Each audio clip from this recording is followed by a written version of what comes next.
Good afternoon, everyone. We are here on day 3, the valedictory day of the International Conference on Technological Advancements in Computational Sciences. And when we are talking to all of you, we must say that we welcome you and thank you all for being with us till the day 3. Yesterday, we had a lot of paper presentations which have enriched the purpose and the motive, the theme of this conference. The theme on which we were working, we were deliberating for these 2 days is leveraging technology for the operational excellence and creating viable solutions. We have been able to get some very excellent insights, project presentations and all. All this will be coming up to you as the summary, as the report as well. But before we initiate this event, we are going to initiate in a formal way. Amity, everyone, Amity University in Tashkent welcomes you. The whole Amity family welcomes you in this event today. It is synonymous with globally acknowledged research and innovation-driven education. The vision of our Honorable Founder President, Dr. Ashok K. Chauhan, sir, is to empower through education, empowering everyone. He has always believed in unending and holistic efforts to make quality education and research accessible to everyone. On this valedictory day, on the second IEEE International Conference of Technological Advancements in Computation Sciences, we express our gratitude to our founder, sir, for leading us to a horizon of learning, where global collaboration is so meaningful today. We also thank our Honorable Chancellors, Dr. Atul Chauhan, sir, and Dr. Asim Chauhan, sir, Honorable Trustee, Mr. Amol Chauhan, sir, for being the lighthouses of inspiration and motivation guidance. We are also fortunate to have exemplary mentoring and support from our Group Vice Chancellor, sir, Amity University's Group Vice Chancellor, Dr. Gurinder Singh, sir. So when we have you, sir, we also welcome you to this session with a round of applause for our side. Professor Dr. Gurinder Singh, sir, is with us. The blessings that we have from our Professor Dr. Balwinder Shukla, ma'am, Honorable Vice Chancellor from Amity University, Uttar Pradesh, has always been with us. She's also going to join us soon. That way, when we introducing all these dignitaries to you, we also welcome Mr. Babur Abdullayev, Director, Amity University in Tashkent. He has been motivating, leading us to the successful organization of the event. Dr. Naina Chaudhary, Deputy Director. We also welcome Professor Dr. Virendra Goswami, Professor Abu Bakr, and everyone who's attending at any mode with us here in the sessions and online joining from all other campuses of Amity. We wish and we pray the prayer that we made in the beginning when we started with the conference, that our conduct, our research motivation, every attempt we do should be exemplary for the world, and we believe all of us have been successfully moving ahead. We shall invite now our Director, sir, Amity University in Tashkent, Mr. Babur Abdullayev, to present the welcome address from his side in the valedictory event of the conference. Sir, we welcome you for your address, please.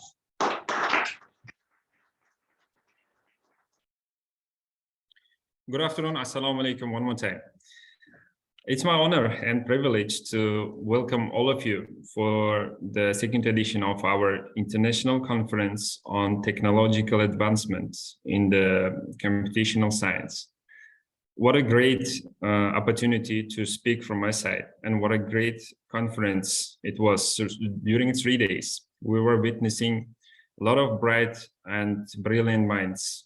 We had got our best keynote speakers. We got all our faculty members all around the world, and guests of honors and guests who were speaking a lot about their achievements, about the things which they had right and wrong, so that our students could get best keynotes, best ideas, how to fulfill their future. I'm sure that it is our commitment that Amity University Tashkent team, together with everyone, we will make sure that we will have much more such conferences for the future. And I would like to today thank everyone who made it possible.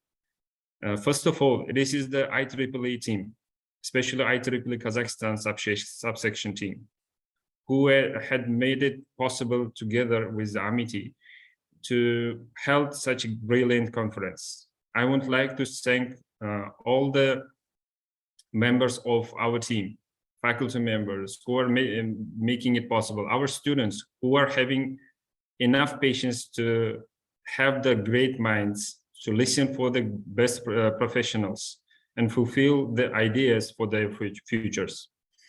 And I would like to thank Amity University Greater Noida team, Amity University Uttar Pradesh and Noida team for all the efforts they had and best help we got from them to make it possible. I would like to thank our Group Vice Chancellor, Professor Gurinder Singh. Without your blessings, sir, it would not be possible. We made everything in a close discussion, minutes and minutes together with you. And our Chancellor, Honorable Atul Chauhan, without his blessings and ideas, and it wouldn't be possible for us to fulfill all the needs. And of course, our everyday control and the everyday help from the direct sources from our trustee, Mr. Amol Chauhan, who was guiding us throughout how to do it and made it possible. I would like to thank all the team members, everyone who I was not able to name, but making their best to make the event happen. And I would like to one more time thank all the participants, all the keynote speakers, everyone who are joined together from all around the globe to help us to fulfill all the conference. And one more time, for the future also, it is our commitment to have much more such events. And I'm sure that it will be a commitment from your side to be a part of it. We're very much honored to have this conference organized by Tashkent team. And we are one more time welcome all of you and welcome live to Tashkent. See to Tashkent. Tashkent is a very beautiful city. You can imagine how great people here. And all of you, welcome to Tashkent one more time, and thank you for being us during these 3 days. Thank you. Thank you very much, Mr. Babur Abdullayev. We are delighted, and we know that every participant, every guest who has heard this invitation will be eager to join us in Tashkent as well. Now we have the privilege to invite Dr. Naina Chaudhary, Deputy Director, Amity University in Tashkent, to kindly present the report, the participation records, and the achievements of this work, this conference. We invite you, ma'am. Kindly welcome Dr. Naina Chaudhary for the report, the summary of the conference. Thank you very much, Praveen. Namaste, good morning. Salam alaikum from Amity University, Tashkent. With the blessings, motivation, and guidance of our respected founder, President, Sir, Honorable Chancellor, Sir, respected Trustee, Mr. Amol, Sir, our Group Vice Chancellor, Professor Gurinder Singh, Sir, Director of Amity University, Tashkent, Mr. Babar, Amity University, Tashkent has successfully concluded the second edition of its International Conference on Technological Advancement and Computational Sciences 2022. We've received some high quality research paper and received 600 submissions across the globe, including the research paper from USA, China, Russia, Bangladesh, Oman, Namibia, Indonesia, and Uzbekistan. 166 papers were registered after the rigorous review. The event was opened by His Excellency Mr. Manish Prabhat, Indian Ambassador to Uzbekistan, joined by the senior leadership of Amity University and also by Professor Saifur Rahman, IEEE President-elect 2022, Director, Virginia Tech Advanced Research Institute, USA.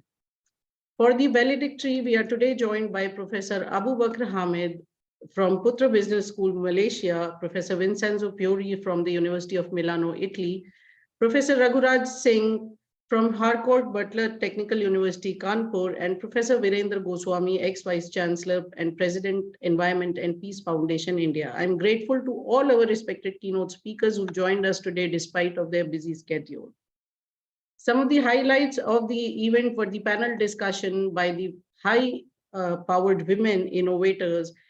They have deliberated on the role of STEM women in technological advancement. The event was marked with the participation of the women of today and participated by the women all across the globe, including Professor Kathleen Kramer from University of San Diego, Professor Victoria, British Management University, Professor Arambit from University of Thailand, Professor Shabana Uruz from Saudi Arabia, Professor Ms. Kamola, advisor to the Minister for the Development of ICT of Uzbekistan. Some of the high impact keynote speakers who could join us in this session included Dr. Ayush Goyal from Texas Kingsville, USA, Dr.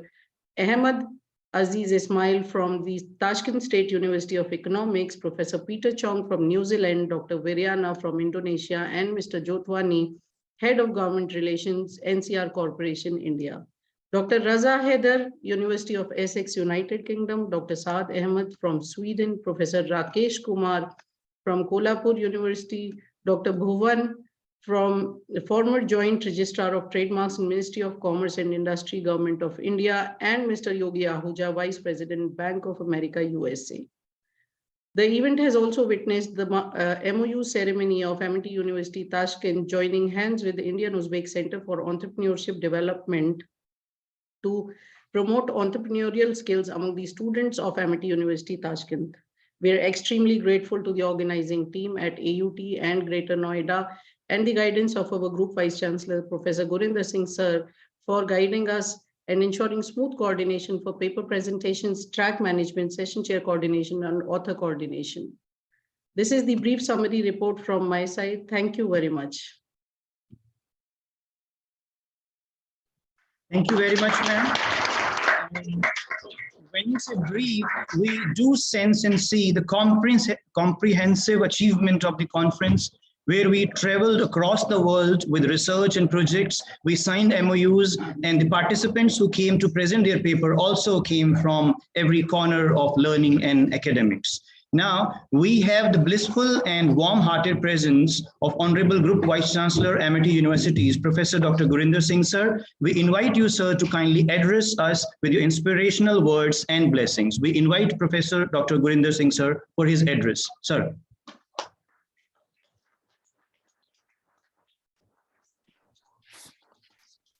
Thank you, Dr. Sharma. What a pleasure to welcome Professor Abu Bakr Abdul Hamid, who is representing the Putra Business School from Malaysia.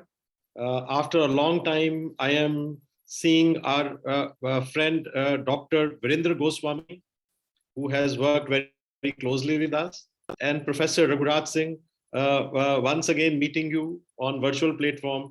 It's such a pleasure to welcome all of you on behalf of our respective founder president, on behalf of our honorable chancellor, Dr. Atul Chauhan, on behalf of our honorable trustee, Mr. Amol Chauhan, and all the 11 vice chancellors of MIT family and MIT University Tashkent, which is so ably being led by Mr. Amol Chauhan, the rector, Mr. Babar Abdullah, and our deputy director, very able administrator and researcher, Dr. Naina Chaudhary.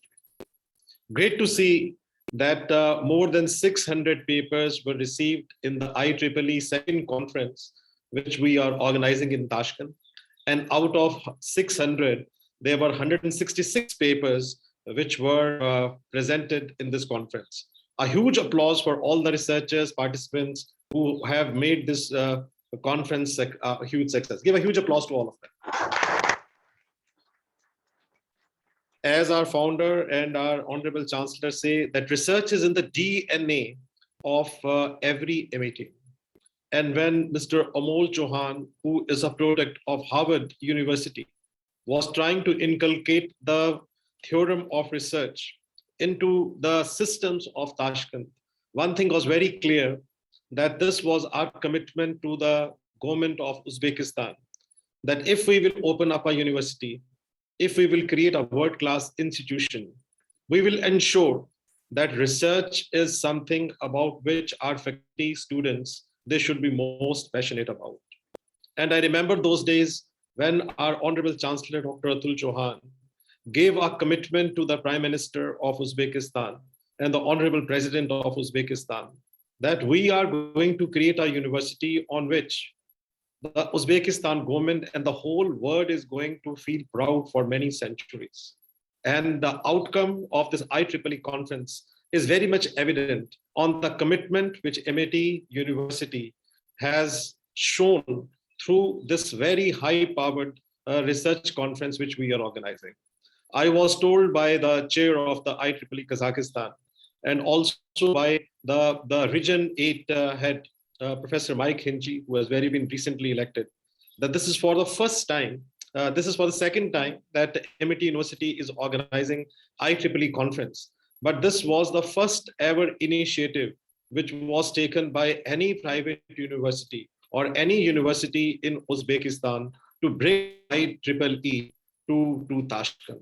So my congratulations to the entire team who has made it possible. It was not easy, and I know that when for the first time we were doing it, Dr. Naina Chaudhary, you along with the Greater Noida team, you worked day and night because it was not known where to apply, how to take help of Kazakhstan chapter, how to write an application.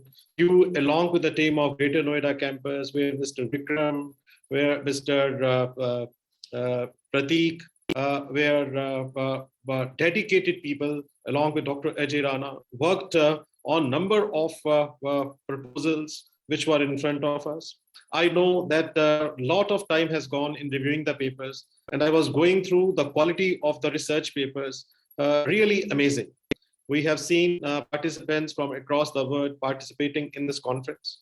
But let me tell you that our commitment to government of Uzbekistan was that we are going to create a university which is going to fulfill the dreams of our founder, Dr. Chauhan, who after spending more than 3 decades in Europe, when he came back to India, he came with one dream, with one mission, with one ambition, that we are going to create universities in India, we are going to create universities across the globe, we are going to create institutions across the globe. But in all the universities, we will focus on creating meaningful impact. And when we meet the students of Uzbekistan, I can see immense energy. Whenever I talk to the students and researchers from Uzbekistan, I think one thing which we can say without any doubt is that they are most amazing researchers, lot of energy, lot of passion, lot of respect, and also keen learners. So my congratulations to you, Mr. Babar, Abdullah, and Dr. Naina Chaudhary for inculcating this culture of research, inculcating this culture of very strong academics. And when we talk to the students who come on study abroad program to India, they go to Dubai, they are now this year going to London, they are going to USA, they are going to Singapore. We can see that how respectfully they are able to integrate in the culture of the other countries. We see that under the vision of Honorable Prime Minister of India and under the very able vision of the Honorable President and Prime Minister of Uzbekistan, who have very recently met in Tashkent and in Uzbekistan in the various places, that India is going to grow along with Uzbekistan and taking Uzbekistan along with us as a very strong partner. We have got tremendous respect for Uzbekistan. We know that our university is not only going to be the best in this region, but University Tashkent be the benchmark for many universities to follow. By Mr. Babar, that here all the students who graduated from our university, they have already been told by Mr. Babar that we became the first university in Tashkent which were able to call 67 companies on the campus to pick up the students. I was told that for the first time we were able to organize hackathon. I was told that for the first time you not only organize conference, but here, Dr. Naina, only yesterday we have received confirmation from Springer and from Taylor and Francis that they are going to support your conference. So next year you will find that 2 very prestigious publishers, they will be coming and will be supporting it. And this is what was the dream of our founder, Dr. Chauhan, that we should create universities which should be able to help the students to grow, to create wonderful career. And the Chancellor, Dr. Atul Chauhan, and Mr. Amol Chauhan, our able trustee. I think that all the team under their leadership has worked day and night to ensure that each student of this campus becomes very, very successful. Professor Raghuraj, meeting you after a long time, but you are one of the most respected figure in academics.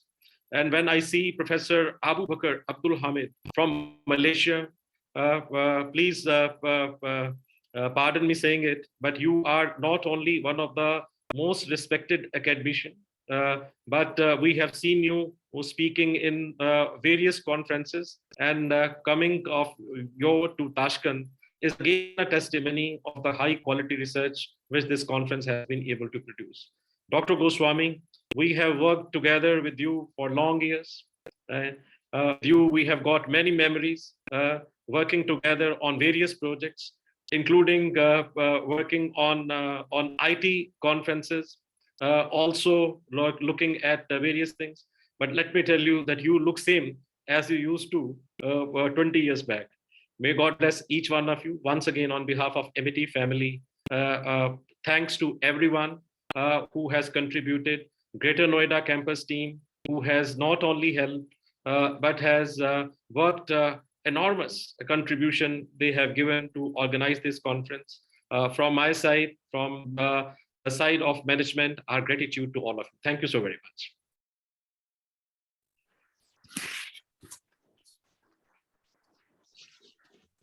Thank you very much, sir. Really, we are appreciating all attendees, our guests who have actually made every participation meaningful. And we are really committed to the vision of Amity, our founder, sir, as well. Moving ahead, we have the privilege to have with us, as you have also highlighted, sir, Professor Dr. Abu Bakr A. Hamid from PUTRA Business School, Malaysia. We are introducing him to the audience so that they know, like, we have someone special among us who's appreciated not just in one country, like one nation or one city. He's appreciated everywhere. People love to listen to him as well. Professor Dr. Abu Bakr A. Hamid has chosen academic as his profession in 1992 to introduce him. And he started as a lecturer, and his rise as a professor is marked by his achievements and accomplishments. He's a professor of marketing and supply chain management. He holds a BBA and an MBA from Northrop University, USA, and a PhD from University of Derby, UK. And now he's attached with the Putra Business School, Malaysia. His notable contributions are recognized locally as well as internationally, and he has proven it multiple times in conferences, visiting professorship. Multiple invitations came to him as reviewers of conferences and boards of editors' journals. He has been an external professor at many places, and he has also been an internal and external examiner. With such a caliber, such competence and knowledge, he has much to contribute to any academic institution or any gathering of people in a conference, worldwide as well as in the institutions. We invite you, sir, and we also wish to tell everyone that he was also awarded with the best supply chain professor by the Golden Tigers in 2019. We are privileged to have you, Professor Abu Bakr, among us, and we invite you to kindly bless us with your keynote address in the conference. Sir, over to you. Yeah. Thank you so much. So let me share my slides. Yes. Oh, it's not here. How come it's not here? Let me open the file. File.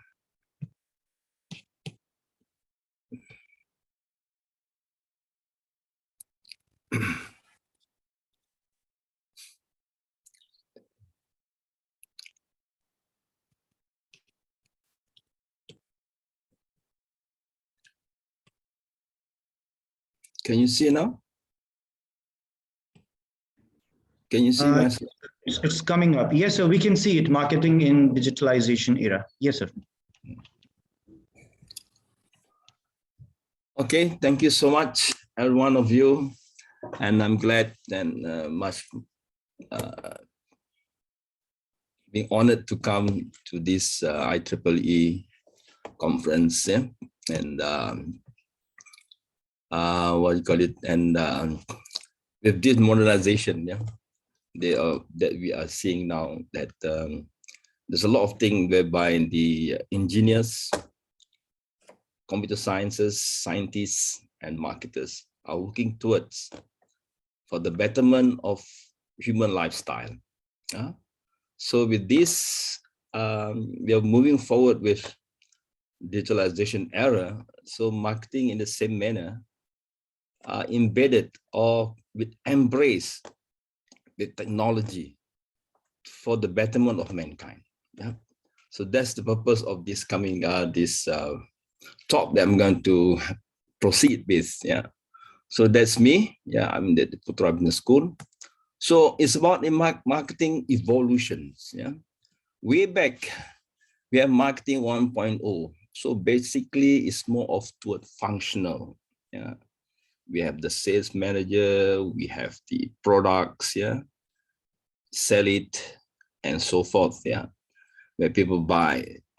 And then we have next into the 2.0 emotional offer, whereby we do it for the betterment of mankind. We feel that way, yeah. We feel that whatever we do, marketers produce is for the mankind, yeah. Emotionally, that you get feeling of it. And later with 3.0, we felt that we should the well-being of the community. We cannot just keep on coming up with the profit for the company, but it's also for the well-being of the community. Sustainable, you know, forest, the global, what you call it, warming of the globals. Yeah. So product produced to ensure that human would benefit more. Then come into 4.0, whereby people are much more into the digitalization. You know, everything is very much of being used digitalization. For example, we have our mobile. Yeah. So there is a difference between the digital revolution and the impact of new technologies. Yeah. So let's see what we mean by digital revolution. So when we talk about digital revolution, basically the internet penetration. First, it's about internet penetration. Some countries, they went very fast. The internet penetration was very fast, yeah, as compared to the developing countries. So wherever every government of countries are trying the best level to ensure that all the community within the countries are internet connected. So connectivity was very crucial. So years after years, I'm not mistaken, we were started our internet where we can send our email was way back in 1999 or 97. Yeah. So there is no social media at that time. It's just internet. Yeah. So later on, somewhere back in the by the year 2000, early part of the year, then we can see the mobile are coming in. Mobile penetration. It is so aggressive.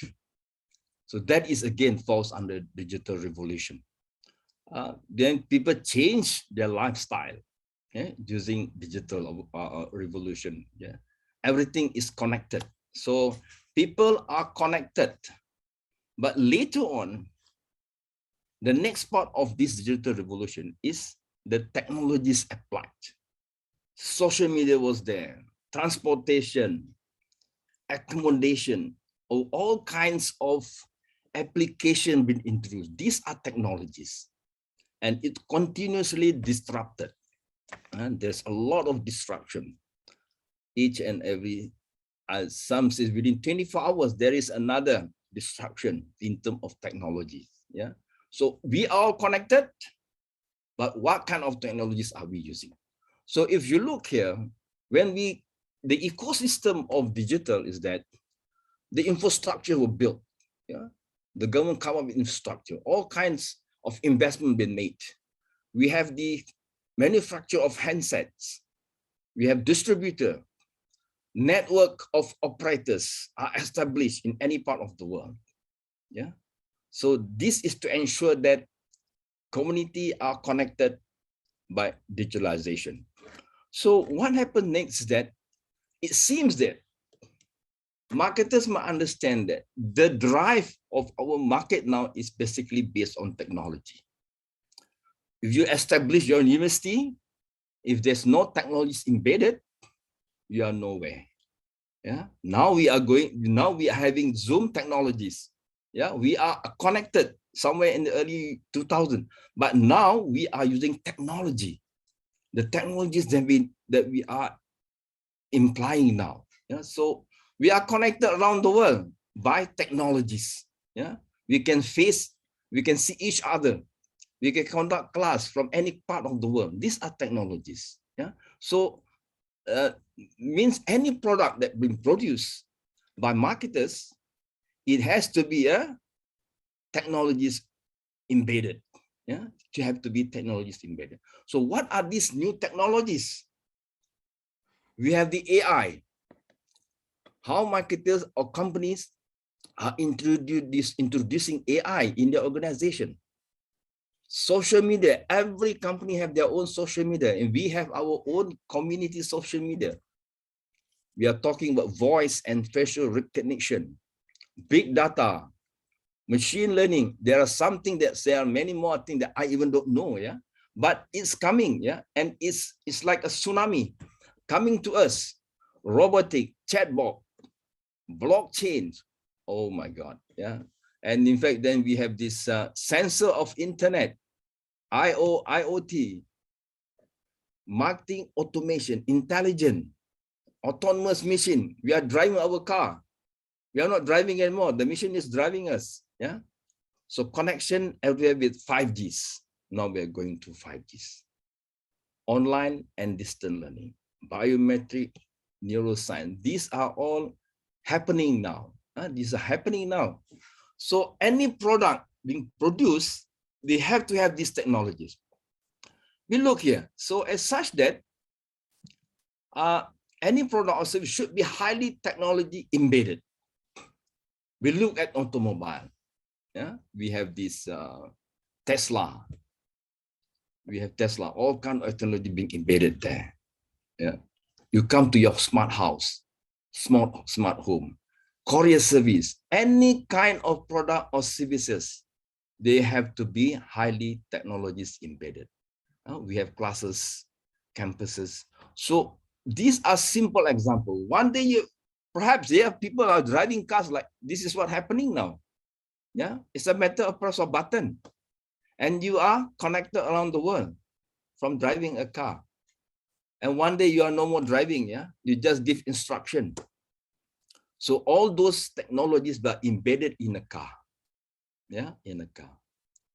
You have this kind of luxury later on. Yeah, and concept of smart hotel. You come into a smart hotel, everything is wired. Yeah, digitalized, and technologies are embedded. So every services, they have to embed these technologies. Otherwise, you are not in the competition. Yeah, you were left out of the competitor. And again, this is another one: smart home, smart hotel. So we have just mentioned just now smart home. Yeah. So all these are connected in a house. So anybody who want to buy a house, ensure that there is Wi-Fi and they're connected. There are technologies being embedded there. You got no choice. Yeah. So it is a lifestyle of current situation. This is our lifestyle. Anywhere you go, if there is no Wi-Fi, things are not connected, technology is not embedded.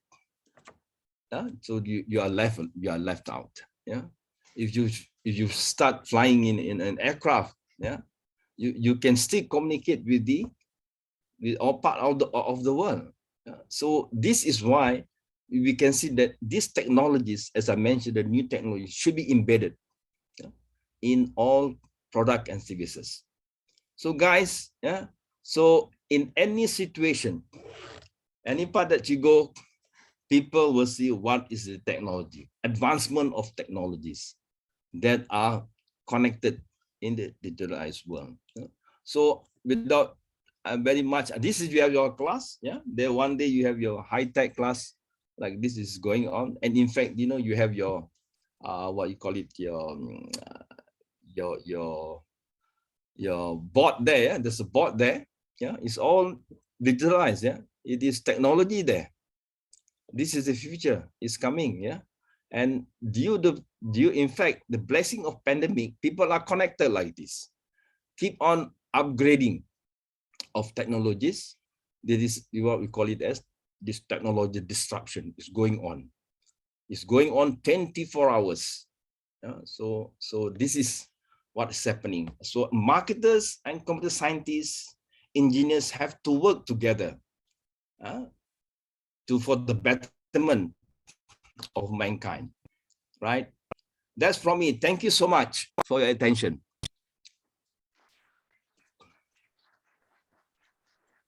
Thank you so much. Professor Abu Bakr. Yes, it is for the betterment of mankind that technology must be used. We are really delighted and feeling very happy and motivated as well that we do have someone to guide us regarding these things. Thank you very much for introducing us to the development of the super smart classrooms coming up. In the audience, if someone has a question for Professor Abu Bakr, you can please ask.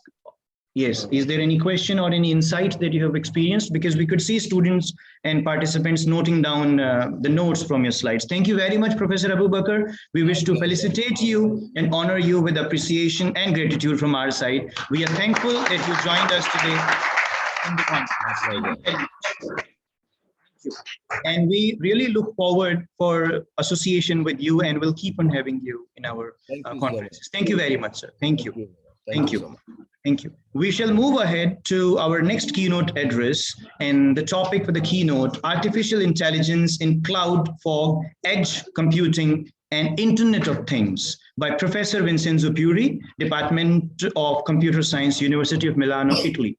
Sir, you are there. I hope you are connected with us as well. And we'll introduce you to all our participants, and we shall have the privilege to listen to. Yes, we can see. Sir, you have received PhD in Computer Science Engineering at Polytechnic of Milan, Italy in 1989. And he's a full professor, everyone, in computer engineering at University of Milan, Italy since the year 2000. He has been associate professor at Polytechnic of Milan, Italy, and visiting professor at the University of Texas in Austin, USA. And he's a visiting researcher at George Mason University, USA. His main areas of research and interest are AI, computational intelligence, intelligent systems, and machine learning, and so on. We welcome you, Professor Vincenzo Puri, and we invite you to kindly deliver your keynote. Ladies and gentlemen, please welcome Professor Vincenzo Puri.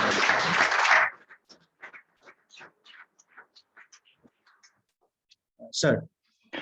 Thank you. Thank you for this very nice introduction. And good morning, everybody. Today, I would like to talk about the use of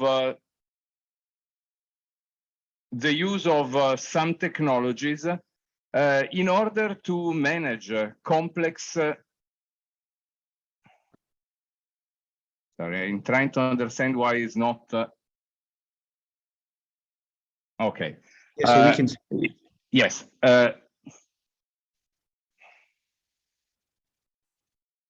Sorry, just 1 second, since is okay. I guess that now is working.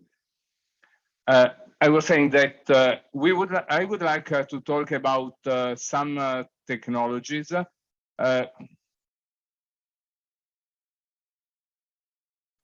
Sorry, switching in and off, and I do not understand why. Can you see the slides? Yes, Professor, yes. Okay, thank you. Sorry, but I have something flickering on the screen and I was not understanding. So today I would like to talk about some of the technologies which can be used in order to create a smart environment to run our applications. In particular, I would like to talk about the use of artificial intelligence in cloud, fog, edge computing, and the Internet of Things. This type of architectures are typically used nowadays to collect data, especially by using Internet of Things models for the infrastructure from the peripherals in order to connect in a seamless way both the sensors, the actuators, mobile devices, and many other systems which can generate the data and can use advanced applications. When the bandwidth is sufficient, we can connect directly these devices to the cloud infrastructure, when we can run wherever in the world the applications, the more advanced applications which are able to collect the data, analyze data, extract knowledge from the data by using artificial intelligence and provide smart services. When the bandwidth is not sufficient, we can put some intermediate level for processing and storage, which creates the model of fog or even edge computing when we move a part of the computation really to the border of the structure. Artificial intelligence and machine learning services have been deployed more. Professor, can we have it full screen? Like, can we have the slideshow in the full screen? I tried. The problem is that it was flickering before. So let's Now see if it's working now. It is clean, very clear to us. Now it's clean? Yes, sir. Okay. Artificial intelligence and machine learning have been used a lot to create applications and deployed in the cloud and Internet of Things infrastructure in order to provide some smart, adaptable analysis of the data and extract the relevant knowledge to be able to create advanced solutions. Many companies have been working in this direction, providing basic techniques for collecting the data, analyzing the data, managing the various type of hardwares in a very simplified way. Based on this, companies also provided data to extract the information from the sensor, from the peripherals, and enrich the information for subsequent analysis.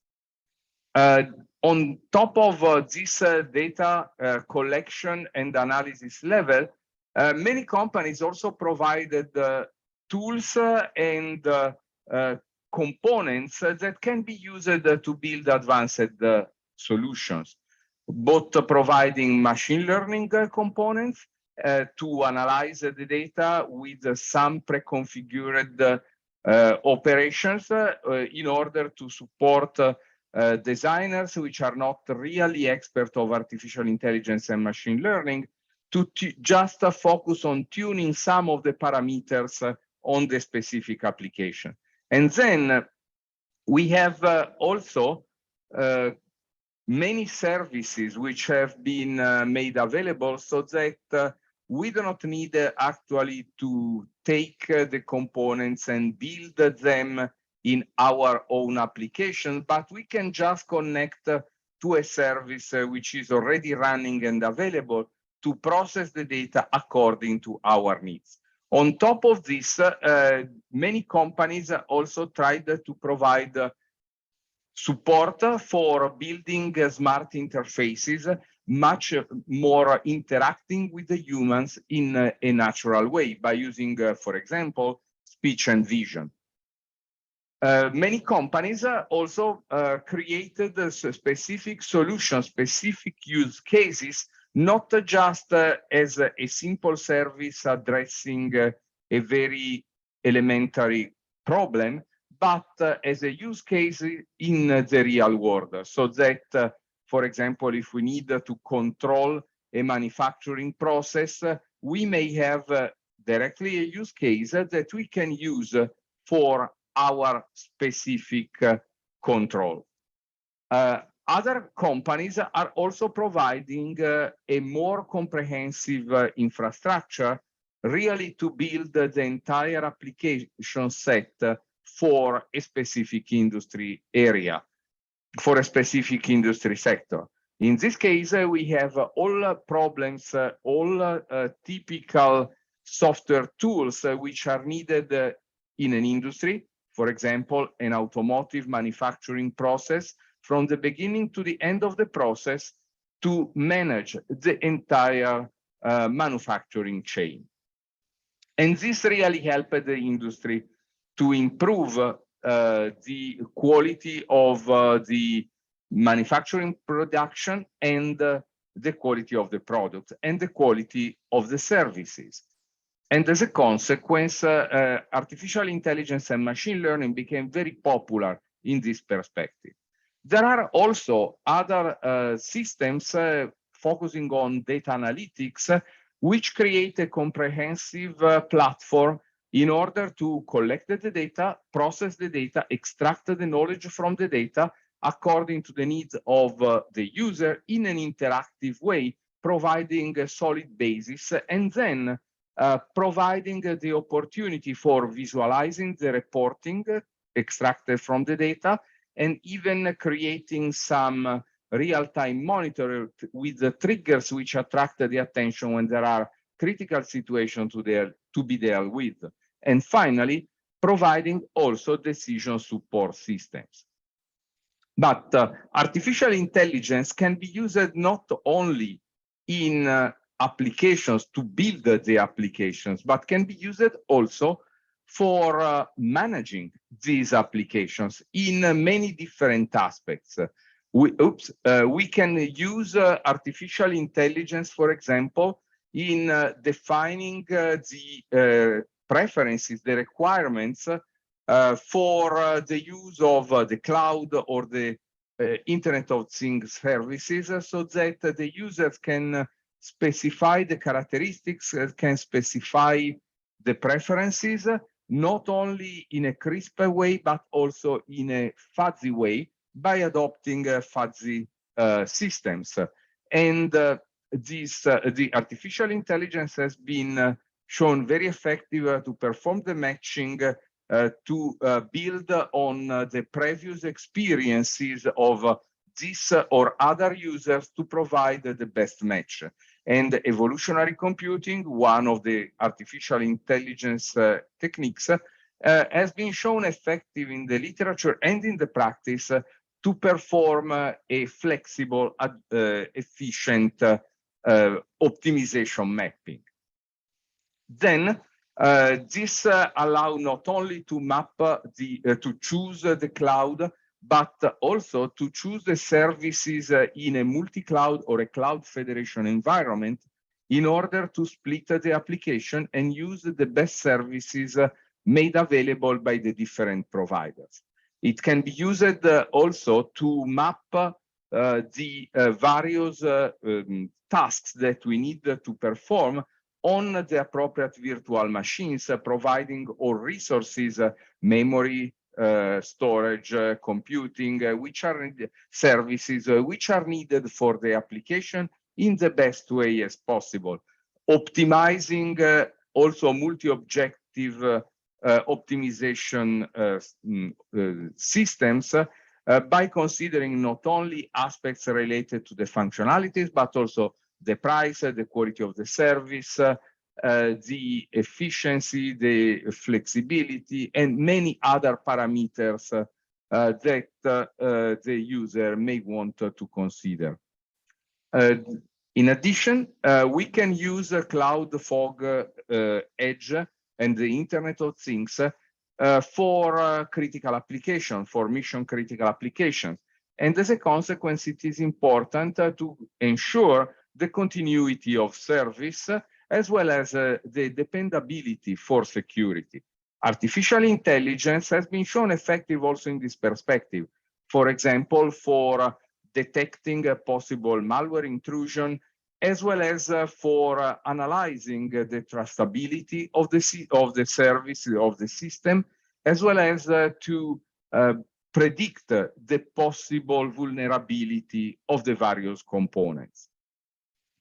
Artificial intelligence has been shown effective, both the neural network, the fuzzy system, and the evolutionary computing, the machine learning, also for predicting the workload of the various components, so that it's possible to rebalance the workload dynamically and rebalance the workload also in the presence of possible faults, ensuring the continuity of service for even in the presence of faults or other possible problems in the system. Finally, the artificial intelligence has been shown effective in order to help monitoring the system, and as a consequence, trigger the attention of the operators on the critical situation which need immediate attention. It is important also to point out that using biometrics could be useful to identify the individual whenever we need to provide a personalized service, or to understand which are the different groups of individuals sharing common characteristics so that we can provide the services in an homogeneous way to these individuals, or just to identify the behavior of individuals in order to use, for example, gesture expression to adjust the behavior of the applications in our environment. And this will help a lot with personalizing the services. The use of these techniques in a cloud environment will help actually in having personalized services in this kind of infrastructure. And also in this case, artificial intelligence has been shown effective in order to increase the accuracy of these techniques. Physiological, behavioral, and behavioral traits which are typically used are fingerprint, face, or gesture emotion, and this really allow to identify the individuals or to identify how they are interacting with the environment. All of this can be put together to create what is called an intelligent ambient, to create ambient intelligence in order to support smart living. And this is really an opportunity for having adaptivity of the environment based on the cloud, fog, edge, the Internet of Things infrastructure to support the smart living. The contribution I like to give today is exactly in the direction of pointing out that the cloud, fog, edge, and the Internet of Things definitely need more intelligence in order to provide smart applications, flexible applications, adaptable application to the need of the users, as well as to manage this infrastructure in the most effective way. And biometrics can be used to support the personalization of the services also in this kind of infrastructure. And finally, all of this can be bring together and in order to create, to build adaptable environment to support the smart living of people. Thank you.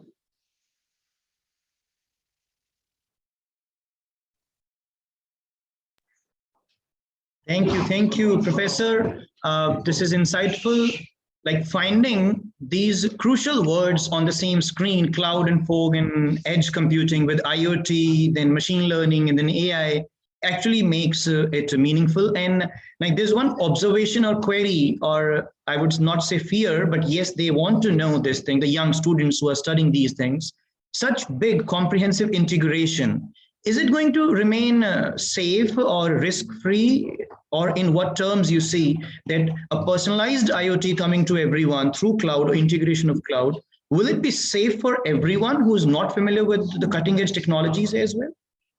Well, I believe that security and privacy are very, very important in this kind of infrastructure. And there is a lot of research around the world to ensure that the information which are collected in this infrastructure remain secure for the specific applications for which they have been collected, and in order to prevent from one side that this information is stolen, and on the other side that false, fake information is injected in the system, changing the behavior of the application. But definitely is one of the critical points, and many research and many companies are actually investing a lot in this direction in order to ensure the usability and the trustability of the system.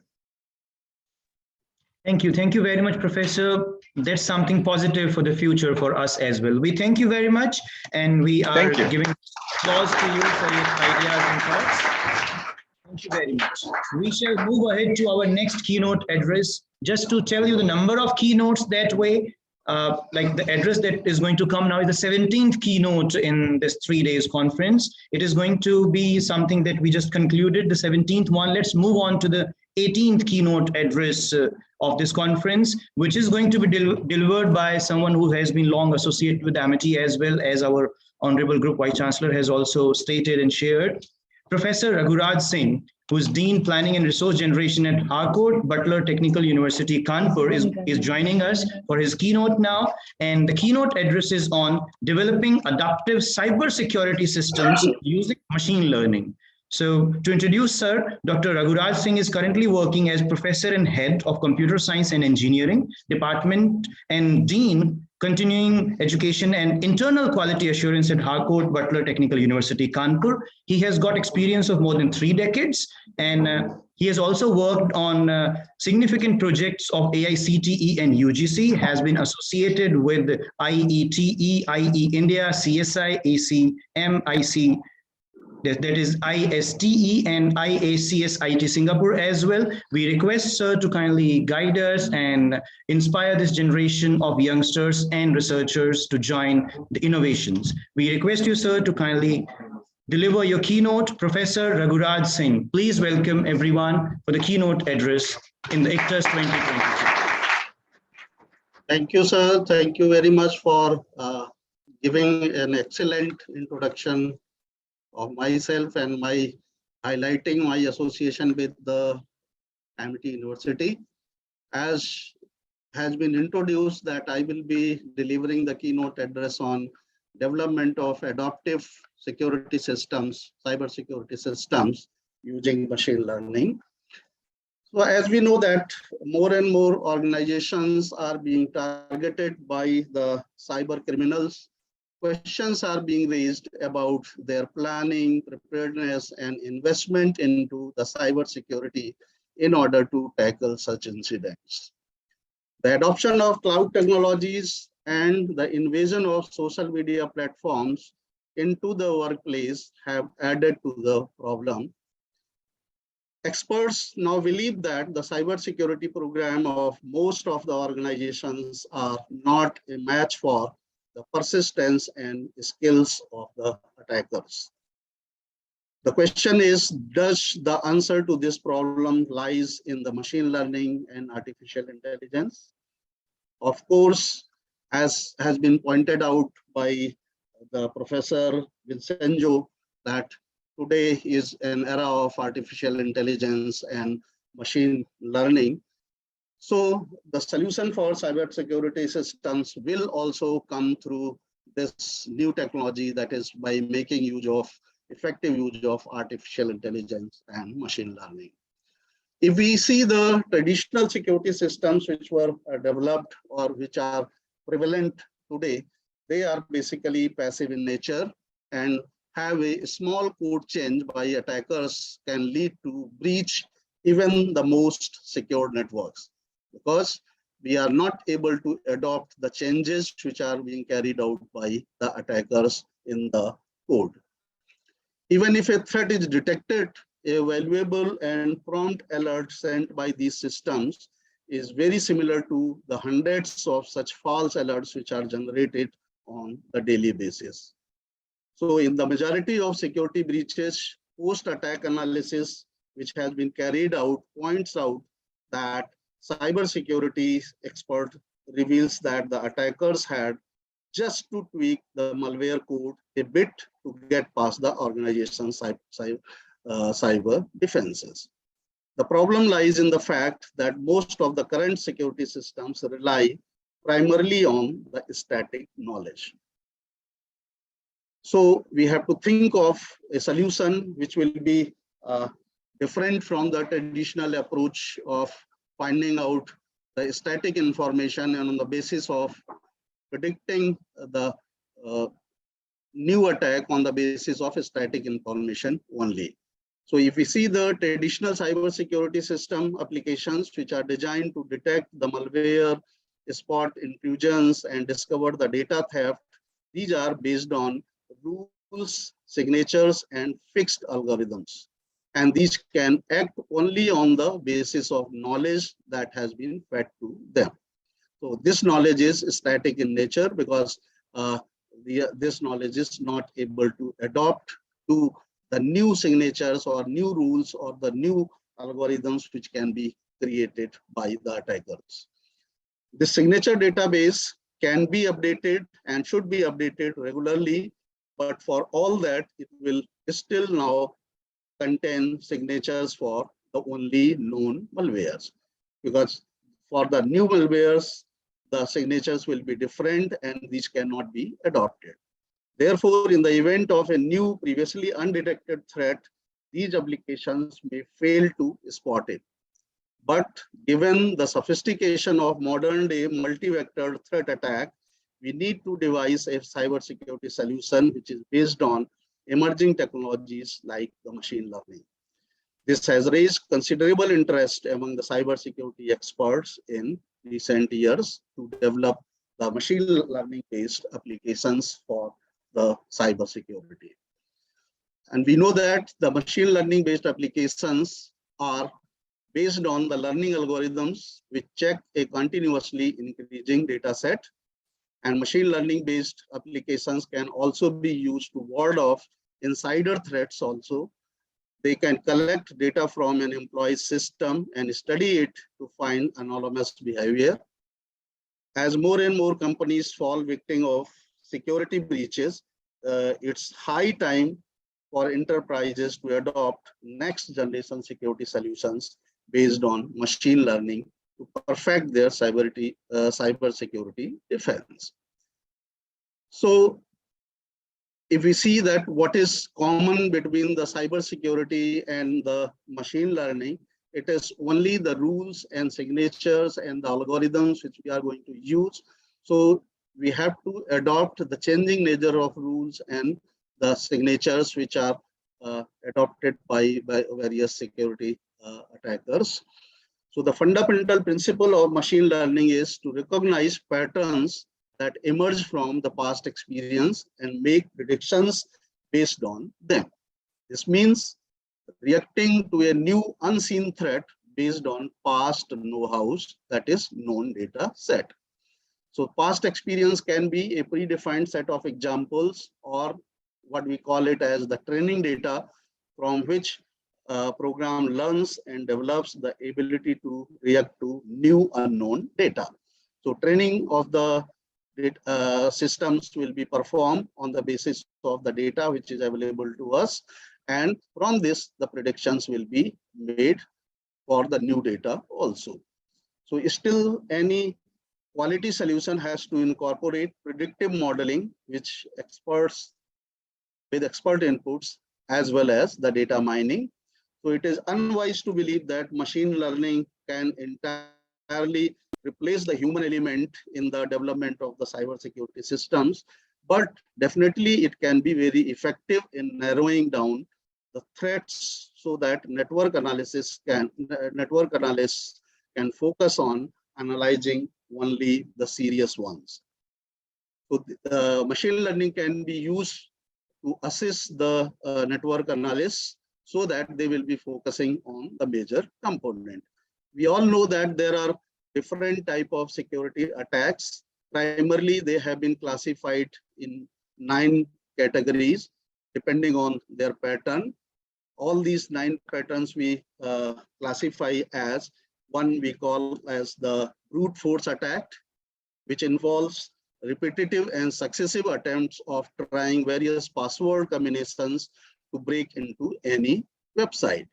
Similarly, the second type of cyber attacks may be intrusion types, in which any externally forced incident can threaten the security or function of the host application or any network. Likewise, we can say that there may be ransomware attacks, which are perhaps the most vicious of the security threats posted by the cyber criminals by holding business systems hostage for extortion of money from the victims. Fourth type of security attacks may be insider threats, which occur when someone close to an organization with authorized access misuses that access to compromise the company's data or the critical systems. Likewise, there may be the attacks which are put under the category of distributed denial of service, which are the type of attacks which attempt to disrupt the normal traffic on a network, server, or a system. Continuing with this, we have got some data exploitation which is an authorized kind of movement of the data outside any organization. Or there may be malwares, which are the short name for the malicious software. And it is basically a code which is developed by the criminals to gain authorized access to a network or cause severe damage to data or the systems. Or this may be the compromised credentials category, in which the stuffing is perhaps done, and it is most prevalent in the emerging cyber security threat in the year 2020 and 21. And the last one we call as the policy violations, which are the cyber security policies and guidelines are violated, or whatever rules have been prescribed for access of the network or for sharing of information, those rights and permissions are violated. So corresponding to these 9 categories of cyber attacks, we may have various type of attacks, and accordingly we have to modify that is seen to the pattern which is followed by these category of attacks, or the kind of signatures which are supposed to be followed by these kind of attacks. Some machine learning can be used to read this pattern, analyze this pattern, and ultimately learn this pattern to predict the new signatures, or if a new attack is made with some kind of newer threat, in that case, it will be able to identify, which was not at all possible with the help of the static information which was available with the conventional cyber security system. So if we see the research is going on for the development of machine learning based cyber security systems. For example, if we take the example of the distributed denial of service, here the inter-network research department in BBN Technologies has divided this type of attack in 3 categories. First, they detect network traffic flow that can compromise the botnet command and control infrastructure. Then group the traffic flow from the same botnet by correlating them with each other. And then the third step is that they identify the command and control host, which should help to identify the attack host. Seeing to this pattern, they make analysis and try to train the machine or make the machine learn the kind of pattern. So this machine learning techniques will be used to identify the command and control traffic of internet relay chat based botnets. The task was further split into 2 stages, in which distinction is made between the IRC and non-IRC traffic, and distinction is also made between the botnet IRC traffic and the real IRC traffic. So at stage 1, the name-based classifier was found to be best for making pattern identification with low false negative and false positive. And in such stage 2, telltales of host were used to label the traffic as suspicious and non-suspicious. Similarly, for the spear phishing, which is a kind of attack in which hackers used to steal the sensitive information for small malware on the devices of specific victims, the machine learning based solution has been thought of, in which the solution is based on predictive URL classification models, which are based on latest machine learning algorithms that can identify patterns which reveal a malicious sender's email. The models are trained to identify micro behaviors, that is the key features such as mail headers, subsamples of the body data or the punctuation patterns, etc. And these trained models can be used to detect whether the email is malicious or not. So that way the spear phishing attacks can be recognized. Similarly, if we talk about the water hole type of attacks, in which the security exploit is the attacker seeks to compromise the victim by infecting websites that the victim is known to visit. and they attack on these kind of websites which are commonly visited by the victim, and try to payload an automatic code on those websites and make that the website hostage. So for this purpose, the solutions can be found out with the help of machine learning. So machine learning algorithms will ensure the security standard by analyzing the nature of the path traversal of the website. It can detect whether users are directed to malicious websites while traversing through the destination path. Machine learning can also monitor for rare or extraordinary redirect pattern to add from a site host. And in this direction, the cyber defense service provider Paladin developed a proprietary risk view platform, which is making use of AI and big data analytics to effectively counter water hole attacks. This attack requires simultaneous analysis of the data from the proxy, email traffic, as well as the pocket. And risk view is a platform which is analyzing the traffic which is received from the multiple sources. So that way, by observing the pattern of the traffic traversal or the path traversal, it will be able to identify the water hole attack.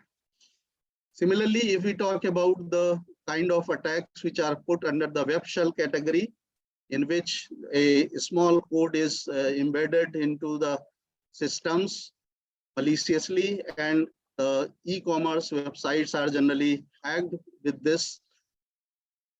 So this can also be monitored with the help of machine learning. So statistics of the normal shopping cart behavior can be detected, and machine learning models can be trained to identify normal behavior from the malicious behavior.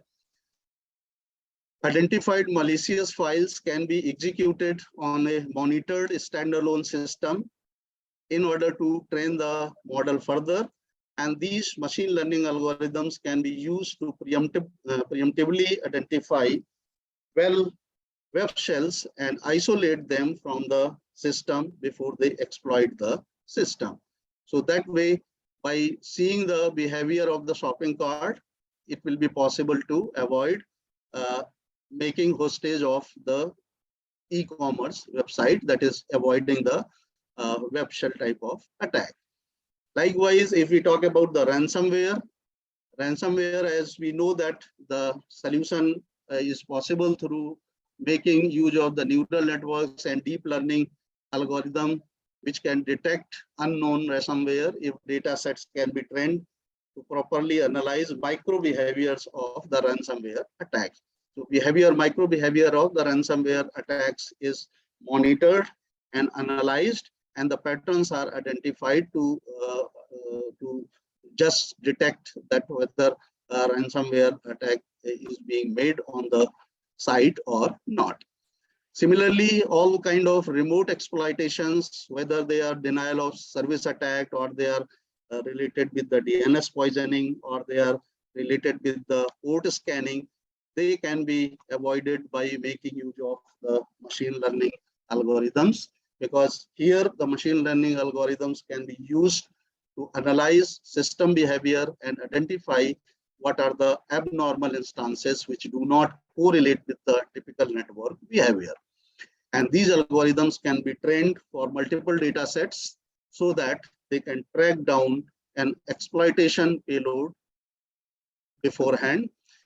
Juniper Network is using machine learning based algorithms to analyze the huge amount of data which is gathered automatically. And this machine learning enables automation using algorithms to learn from data, this huge data, and make determinations and predictions regarding the attacks. That is avoiding the remote exploitation. So this way, we can see that for any kind of attack which may be put under any category, we can avoid the attacks by making use of the machine learning algorithms, that is watching that what is the pattern of the attack, seeing to the rules which are associated with it or the signature associated with a particular kind of attack, and then identifying through machine learning process. So we can conclude with that the machine learning techniques may be used to provide an adaptive solution, because all the time the pattern is changing. So this changing pattern has to be adopted for detection of the cyber attacks on the development of the cyber security systems. However, one of the challenges in using machine learning based techniques in the availability of an accurate labeled sample data set for training and testing, because machine learning algorithms will be needing some sort of labeled data, and which will be used for the purpose of training and testing. The solutions which will be proposed here are completely based only on the predictive modeling, but involvement of human experts should also be there. And with this, we can conclude that there is very excellent use of machine learning algorithms in detection of the threats in cyber domain. And it will also be involving some sampled data, whether it is taken from the experts or it has been gathered from the research. And already various companies have started the work, because if you see, the Google has started, an information data corporation has started work on the machine learning based development of the cyber security system. So this is all from my side. Thank you very much for giving me this opportunity to interact. Thank you.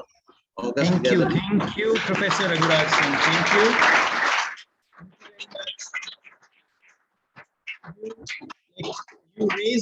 You raised the questions and then took us to the answers and solutions as well. Thank you very much for making it insightful. We are aware, I would say sophisticated attacks might be there, but you made us very smart. Thank you very much for addressing us as a keynote speaker, and we thank you for being with us. We shall move ahead now to our next keynote address as well. And we are privileged to have among us as the 19th keynote speaker, like reaching this milestone as well. And we'll be talking about a very extensive topic here. We'll be listening from Professor Dr. Virendra Goswami. So we welcome you to Amity University in Tashkent in the ICTIS 2022 conference.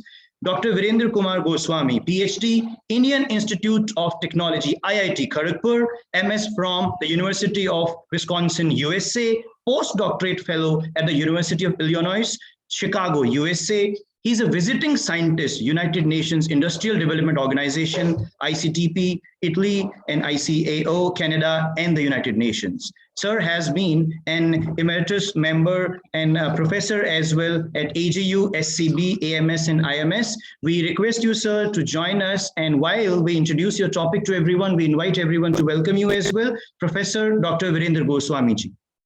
Sir, application of remote sensing to study the correlation of climate variability with air-sea CO2 exchange to develop sea level variability prediction models, SLVPM, as we know it, over Eastern Pacific Oceanic regions. We invite you, sir, and welcome you for your keynote address. Thank you, sir. Well, thank you very much, Dr. Praveen. And rather, it's very emotional for me today. And it's a coming, rather what you call homecoming, I must say. And before I must congratulate to all of you and to my first, where I learned a hell of a lot, being a first founder director of Amity School of Computer Sciences. And now I'm seeing my very affectionate friend, Professor Gurinder, as the young professor who was director at that time. Now he's a group vice chancellor. May God bless him more. And similarly, the youngster which I used to see with me, like Dr. Danish Athar, who is with Professor Babur in Tashkent. I am thankful to him that he was also just a young boy when he joined me, and I was a director in Tirthankar University. And after now, I feel so happy. They all have become doctors and now professors, fathers, married and whatnot. May God bless them both. With this, I would be failing in my duties that if I don't pay my regard to my honorable founder president, Dr. Ashok K. Chauhan, to whom I learned a lot. You see, he is a teetotaler otherwise, but I call him with due respect, work alcoholic. I have worked with him 1 o'clock night, 2 o'clock night, and the way he works, and I mean, fantastic. And I can tell one because the time is less, and I must appreciate the audience being the almost last keynote speaker and short of lunch time, perhaps you are going to listen me. I will try to be very confined. But however, I cannot forget to pay my thanks to the people who have also nourished me, you see. So Dr. Chauhan, I have worked with him. It was a privilege and honor for me to work with him. And he used to tell me, I still remember, you see, he is not listening whether I don't know, but I remember that, well, he is a potential of vice chancellor. And with his blessing, I became vice chancellor of 2 universities. So thanks for his blessing. And Atul, now your chancellor, he was Atul at that time for me. And now he's a Dr. Atul, married because I also went to his marriage. So I must tell you, you are in such a good family where the hospitality is the another coin side of your love and affection. So one line I will define with all my experience of Amity, because I went to United Nations, WM, World Meteorological Organization, from Amity only. And I have seen this progressing and feeling happy, and my chest goes up, you see, more than 36 inches when I see addition of Amity, you see, because any plant, when you put it and you see growing, it's an immense pleasure which cannot be expressed. One line I must say is the exponential growth of Amity with the quality, and credits go to all Amitians, to all my old friends, all my youngster, and of course, the great visionary, Dr. Chauhan. And people require such people in not only our country, in our world, who are the entrepreneurs and not the job seekers. Job seeker seeks job for himself only. Entrepreneur gives jobs to the 1,000 people. So my dear friends, let's make more entrepreneurs. With this tribute and the honor to Amity family and the love also, because now I'm that stage where I am being called Professor Emeritus and so many places. So, and I must tell you, the amount of research and patent has been done by this university is unimaginable.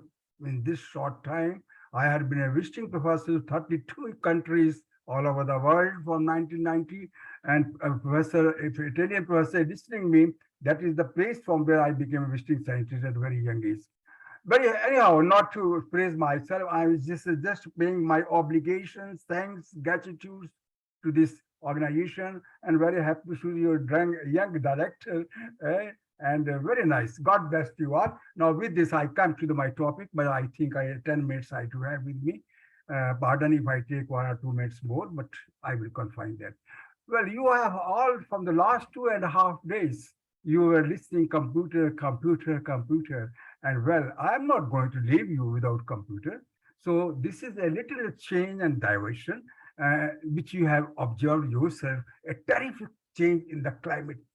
You see, as a matter of fact, with my aviation experience in Indian Air Force as a wing commander and a good number of years of lovable years of service, and in all the operations being in the Indian Air Force and instructor also there, I must tell you that this type of weather pattern have been never seen. Never seen. I have worked in NASA, Space Science Engineering Center, University of Wisconsin, NASA. And I worked in this field only, in that aviation, atmospheric sciences, space sciences. And I have read and studied, and please believe me, there is no simile or parallel of this type of devastation and the change in the weather pattern. The monsoon, which used to be in our country only for 3 to 4 months, is not ending even in October. This has already entered 2 months of post-monsoon. the amount of floods have taken place not only in our country, Pakistan, and all Asiatic regions. Terrific, you listen to the news. So the question arises why it has happened. Who has created this? Well, it is we who have created this. It is we. God gave us very good environment. It was a very clean environment. It gave you air, it gave you water, it gave you land. But we people putrid air, we putrid land, we putrid water, and resulted a lot of diseases, health diseases, and so many so things on raise of temperature, what is called global warming. So this all result. I tell you, as the forecasters, weather forecasters all over the world, we have developed a lot of models for the weather prediction, but all are getting failed due to this climate change and the global warming. With this emphasis, I have selected this topic to give you a glimpses of a very, very wide topic. What is this and how it happens? And finally, have not forgotten that what is the role of your advanced computing and remote sensing in this studying of global warming and the climate change. Vis-a-vis also how to forecast, how to control, and what is to be done. Okay, sir. Now with this, now I share my slide because now I have to run with the speed of TGV train, or rather one day Bharat train now. Huh? Just a minute. Okay, so let me share the slides, and you have already seen my handsome face. So now let's see the other slides of the topic which we think that it will be useful for you. Well, it may be a little new subject for you, but you are so learned people and well exposed and traveled that you will not find this topic new for you. When I am not new for you, how can this topic be new for you? Okay, so this is the thing. This is what application of remote sensing to study the correlation of climate variability with air-sea carbon dioxide exchange. Why to study this correlation? We want to develop the sea level variability forecasting models. Why sea level variability? Because this is the direct effect of global warming and climate change, that sea level is getting changed. And if this is not controlled, then all the marine coast or coastal cities or the coastal regions will get submerged in the water, and a lot of islands will not be there. A lot of your marine life will not be there, it will get extincted, so far and so on. Well, this is the thing which I want the all youngster, which I used to be a director, vice chancellor, whatever you may say. I always convey to the youngster that if you have to do anything in the world, this is what you have to follow, the Rigaveda. Again, I tell you, the Amity has got one peculiar thing which I have not seen anywhere, and credit goes to Dr. Ashok Chauhan, that everything started by yajna, by the riches of Vedas in this great organization. So that's how I belong to that organization. So this is the only the person having firm conviction, and our evaluation can attain strength and energy. At no stage Karmadaji ever hesitated. Rest you can read the next one. Okay, so now let me give you a very short introduction of this climate change and global warming. You see, due to climate change and the global warming, which resulted due to greenhouse gases and the air pollution, it's killing 25,000 people every year in Delhi NCR, National Capital Region. And the climate change all over the globe is affecting about 325 million people every year, a number that will become more than double in 20 years. Economic losses due to global warming vis-a-vis climate change amount to over 125 billion annually and are expected to rise by 340 billion each year by 2030. Well, ladies and gentlemen, this is not me telling, this is a UN report 2019 and another UN report which came in 2016, and I was lucky to be one of the reviewers. They have mentioned the higher figure in that. Now, next. Global warming, as I have told, is average increase of Earth's temperatures, and this is due to the greenhouse gases and the fossil fuel. And now, what is the result? In brief, we can talk. If one can talk about global warming, climate change in millions and millions, seconds, I must say, not the minute or hours. So this warming is measurable in Earth's atmosphere and oceans. It can be seen. Now, in what way it is measurable in the Earth atmosphere? That I will just tell you in the little later. But yes, in the sea surface, what happens? The sea level rises, which I have mentioned you. This again due to the rise of sea surface temperature, subsea surface temperature, increase of salinity due to the toxin and so many other things. Well, it's a huge subject. Climate change is non-specific, while your global warming is specific. Why? Climate is a statistical record over pressure, temperature, humidity, precipitation. These are the meteorological parameters to study climate or anything. Now, and what happens to the effect of your global warming and this rise of sea level? It is due to the pollutants like toxic entities, contaminants from the marine environment, carbon dioxide absorption by the sea. Over 25 million tons of carbon dioxide dissolved in seawater every day. Can you imagine this much of carbon dioxide? Carbonic acid. Now, what happens the result when the carbon dioxide dissolves, the chemical reaction takes place and the carbonic acid forms, which leads to the fall in pH. It means fall in pH means the increase in salinity. The slower dynamics of the ocean means that some changes such as ocean acidification will be irreversible this century.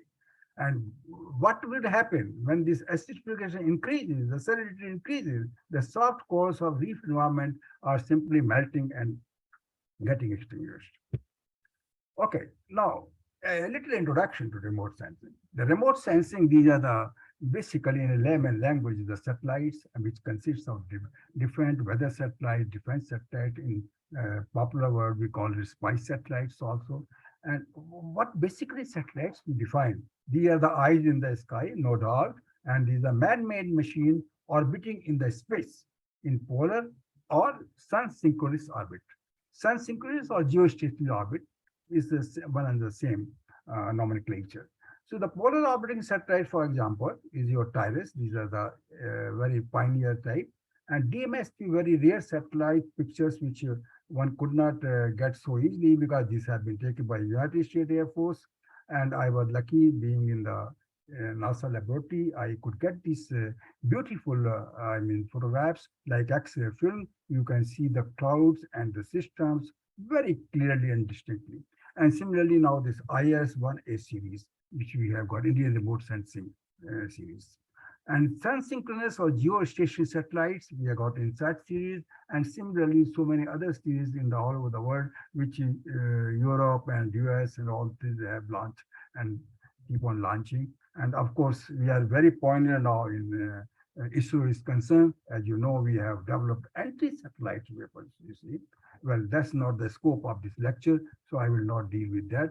And a little bit of structure of atmosphere. The atmosphere has got the vertical layers like troposphere, and then between tropopause, the stratosphere, then stratopause and thermosphere and exosphere. These are very important vertical structure of the whole. Troposphere is about up to your 16 kilometer. Change on polars, it is less, and tropical, it is more. Then tropopause, stratopause is higher, and then so far and so. And the separation layer where the tropopause and then stratopause start is known as tropopause. Well, now, what is the objective of this research? This investigation aims to understand air-sea exchange during extreme atmospheric forcing to correlate air.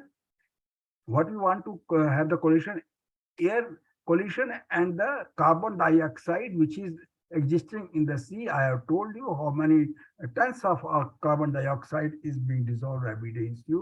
So we want to see what is the correlation of the sea carbon dioxide exchange with climate variability for estimating energy and materials of carbon nitrogen exchange between the upper and deep ocean as well as over the, for example, we took the Pacific Sea. I will tell you why did we choose the Pacific Sea. The correlation of the climate variability with sea level variability mechanisms, some mesoscale dynamics would be computed through the study of multi-scale ocean atmosphere coupled process. Now, what are these processes? These are the sea level rise of greenhouse, temperature absorptions, carbon absorption sinks, greenhouse gas detoxified to check the rising levels of carbon dioxide and other greenhouse gases.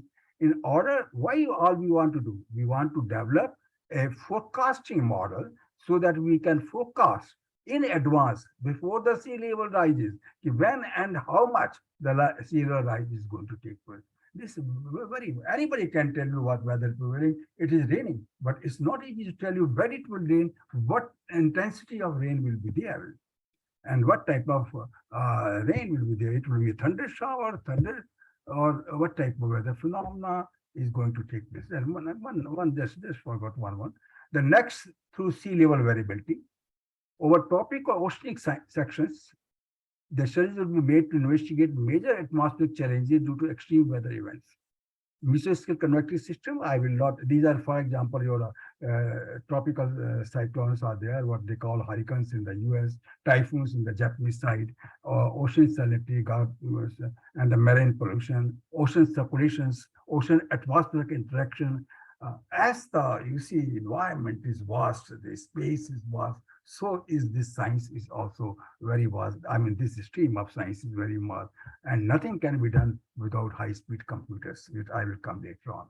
Now, I will quickly go on the background. Is researchers have found now there are transition areas.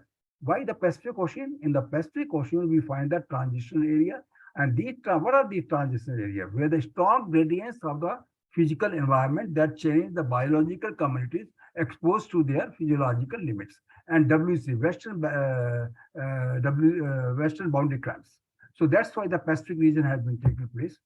And these are the Pacific Ocean regions, mid-latitude in the northern hemisphere. There is a complex interaction between ocean dynamics, thermodynamics affecting the region. Since I don't want to delay you further, these are very beautiful topics, but there's no time to explain this very high-sounding topics in the atmospheric and space sciences. WC or fluxes in the ocean regions and eddy activity, all these things. Okay, there's hardly any study between the western boundary current over the Pacific Ocean region and in the southern hemisphere and in the northern hemisphere. I mean, why southern hemisphere? Data is very less available in the southern hemisphere. Since the SST, that is sea surface temperature, sea level variability, WBC are different in northern hemisphere and they are different in southern hemisphere. Different means, so far the characteristics are concerned, air to sea carbon dioxide fluxes are also different in both the region, ocean region, incorporated with large spring blooms and high eddy activity in northern and southern also be different. With this idea, we thought we must have the study of teleconnections of the southern hemisphere and northern hemisphere. Most of the work has been done here. I am not showing due to the complicacy of the results and the paucity of time, you see. The teleconnections were studied long back in Wisconsin by me. And then after that, we also studies your WBCs, TAs, and SSTs, and sea level variable mechanism studies, some mesoscale dynamics over the oceanic areas, and mind well, this all have been studied through advanced computing, because to handle such a vast data over the vast area is not that simple. You cannot handle otherwise. I think if you remember, the supercomputers were extensively used by aviation weather forecast and otherwise weather forecast when it was elementary everywhere in the world. Lately, this is, I'm giving you the latest stress in Y21. You see, they have seen the multi-scale ocean atmospheric coupled process studies by geochemical models for studies. And then they also studied tropical instability waves in modulating water mass transformation. This all was understood, you see. And then the third was again in end of 21, pollution rising atmosphere, carbon dioxide levels, increase in the Black Sea water, CO, and inorganic carbon level. And well, gentlemen, we don't know what will happen after this Ukraine-Russia war. A lot of carbon dioxide will be in the Black Sea and all in the oceanic region. May God bless that nobody do the nuclear explosion, otherwise we had it. Okay, now general methodology. Now I am coming to the last almost, that what is the methodology to be followed for the sea level forecasting model. This will be very interesting to the people who are working in this field. And pardon if this is boring for you, because these are little higher level estimations. So in order to study the interaction of oceanic atmospheric dynamics and thermodynamics affecting the regional air-sea exchange process and their large-scale interactions in the air-to-sea carbon dioxide fluxes, the oceanic region's physical and dynamic process are covered with the climate system. So this coupling of the climate systems and control of global warming by chemical processes were presented by me in 2016 in Météo Français, Toulouse, on the invitation of WMO and by Advameter NASA. Next, in order to correlate the sub-mesosphere dynamics, ice sheet stability, ice and bedrock corning, ice sheet modeling, pardon, these are to be explained. This is otherwise difficult even for me to understand if I'm not explaining you. But anyhow, you will not like that your lunch should be late, so I will just skip it. Okay, so now climate modeling would be done through the computation of sea level variability mechanism. That's why it is important what I have talked earlier to study sub-mesosphere dynamics and climate variability by developing ocean system interactions, risk, instability, and synergies. This is the oceanic science, and paleography also will come in that. And now WBC regional variability of the sub-mesosphere dynamic study includes the examination of satellite imagery with emphasis on the large-scale kinematic and thermodynamic behavior of mesosphere convective system. These are the cloud cluster, thunderstorm, cyclone, and the values of their lifetime, distribution, trajectory, all have been calculated. Three-dimensional structure was also studies to know how to forecast the weather on this, you see. And the kinematic features of mesosphere convective system over ocean carbon hotspot in WBC regional study, in the local scale, in the regional scale, in the global level, and through the sea surface temperature. Dr. Goswami, next 2 minutes presentation, but can you please conclude? Sir, it's only 2 slides left, so I am quite aware of your patience. Steps to develop, these are different steps. These are the numerical weather prediction, how it is done and how the models are developed. 1 degree MES grid is chosen, and then these are studies. And this is, again, here comes we study in the satellite, we analyze the movie loop, in the computer-controlled image storage, display, and processing device called MCIDIS. That is Man-Computer Interaction Data Access System. That's what we call in the modern language, machine language. This was developed at SSC, Wisconsin. And this last step to develop SLC already there. And this now another effort has been made between the cryosphere, ocean, and climate models. Cryospheres are the you see ice-covered region, polar regions. You see, so their study has been also done. And last but not least, this is the scope of how we do numerical weather forecasting, improvement of vortex, improvement. A little complicated. These are the steps which are taken to develop the numerical prediction models, and this also comes for the future we can develop. And with this all thing, I say thank you very much to all the organizations, and to especially to the the audience, and who are got shown a lot of messages to us in this. And may God bless you all with your cheerful family. Thank you very much. Thank you very much, sir. Thank you.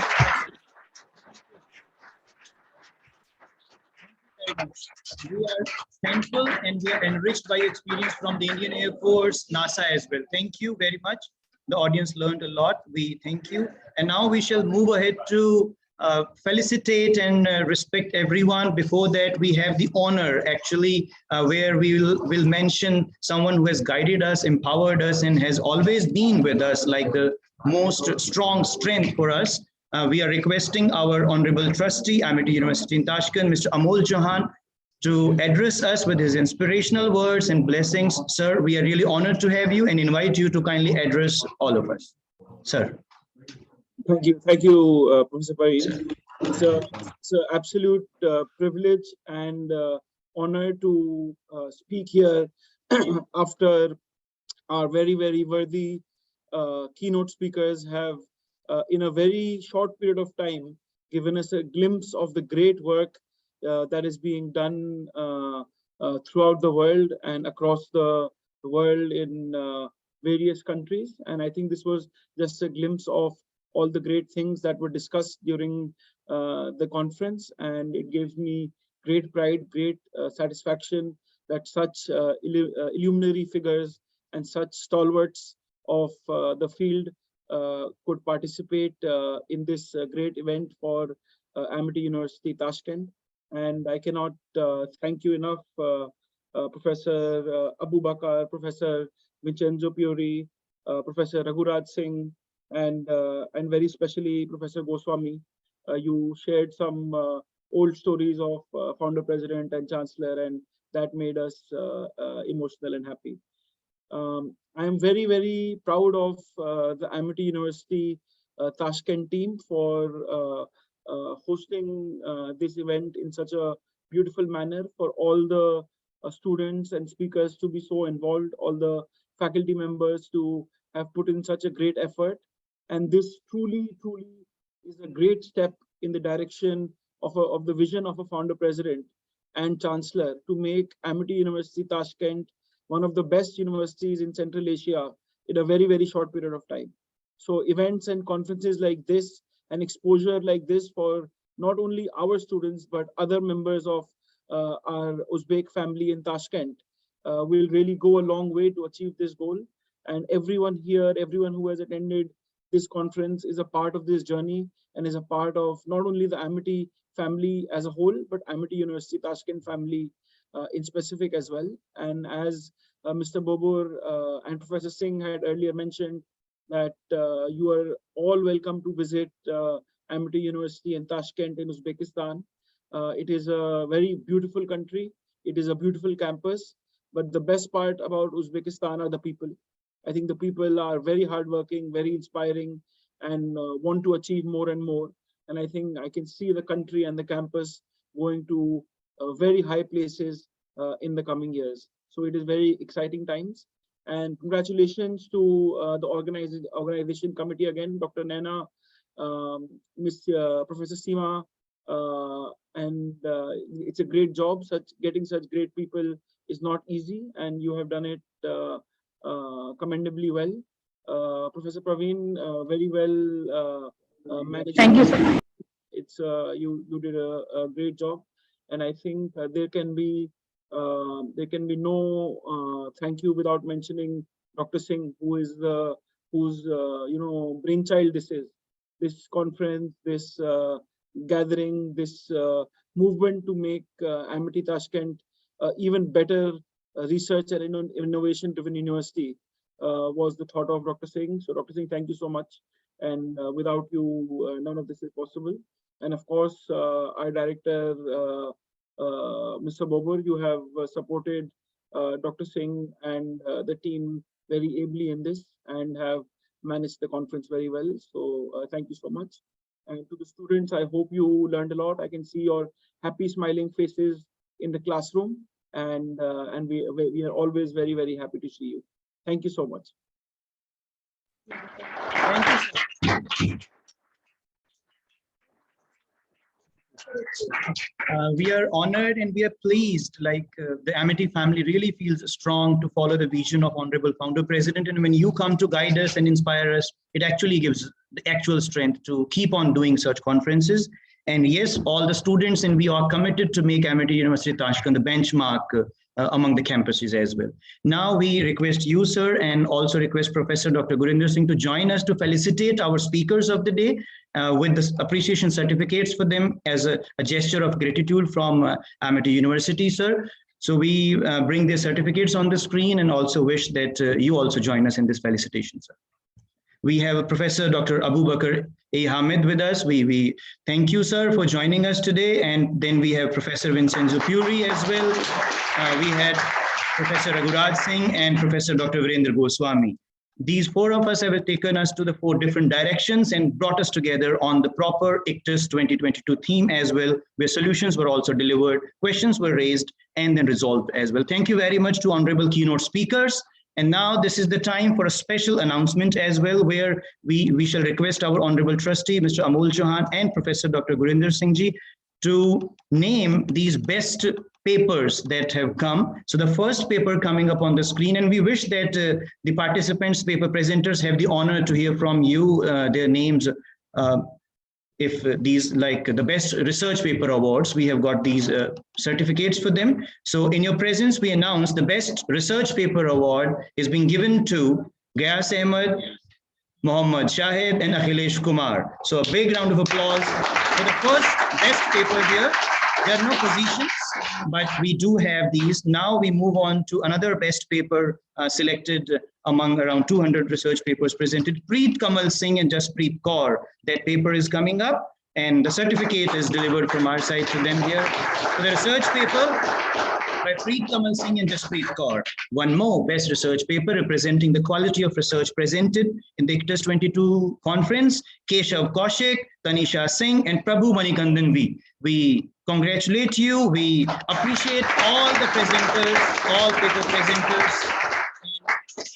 While we appreciate them, we also appreciate every research paper presented, and we thank them, express our appreciation for every presentation which was made and what was up to the mark of the standards of proper research. Thank you very much, Mr. Amol Chauhan sir and Professor Dr. Gurinder Singh Ji to join us in this.